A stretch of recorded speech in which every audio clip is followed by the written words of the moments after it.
Hello, I'm Adam Harrison. Today I'm going to briefly discuss bidding through the use of joint venture agreements.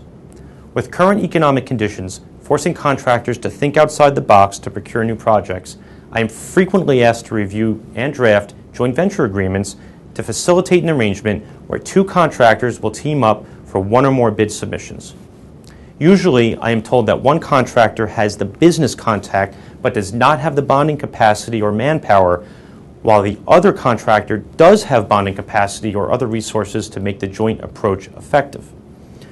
Joint venture agreements can be a very effective approach to bid an otherwise unobtainable project. However, various issues and risks must first be considered and allocated to assure that each contractor is protected.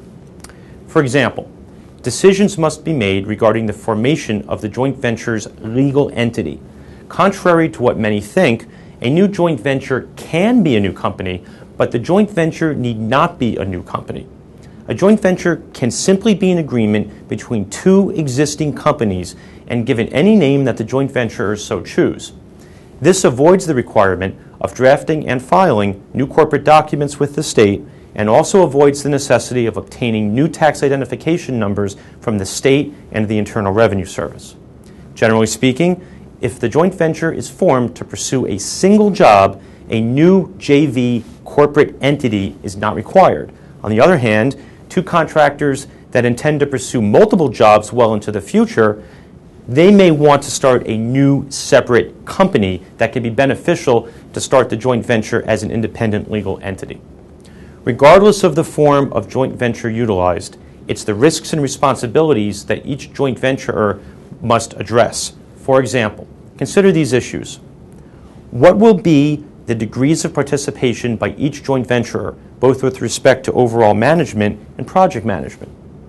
Which entity will handle the requisition process and cash flow, both upstream to the general contractor or owner and downstream to subcontractors and other vendors? Will a separate bank account be opened? If not, how will funds be tracked and accounted? How will the joint venture be capitalized? How will requisition payments be allocated?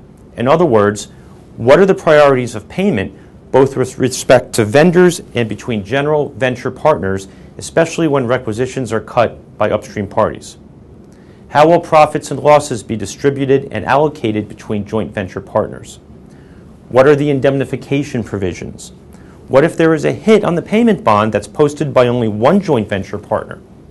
What about insurance, and who provides it, and how is that allocated? And what are the dispute mechanism vehicles in the event of a conflict? All of the above issues should be addressed in a well-drafted joint venture agreement. One final point worth mentioning is governmental limitations on joint ventures. For example, this can occur on small business set-aside projects. One joint venturer may be eligible to bid a small business set-aside project, but may not have the resources to handle the project by itself, while the other joint venturer does have the resources, but is ineligible for the set-aside due to the size of its company. The rules and regulations involving so-called affiliation rules can be very technical and confusing, even to legal counsel. For the purpose of this video, contractors should be aware of the limitations and requirements associated with joint venture agreements on governmental projects, especially when small business set-asides are concerned. As always, competent legal counsel can assist with the formation of a joint venture agreement and can explain the limitations associated with these types of agreements on governmental projects. If you have any questions, you can contact me through our website at www.harrisonlawgroup.com. Thank you for watching.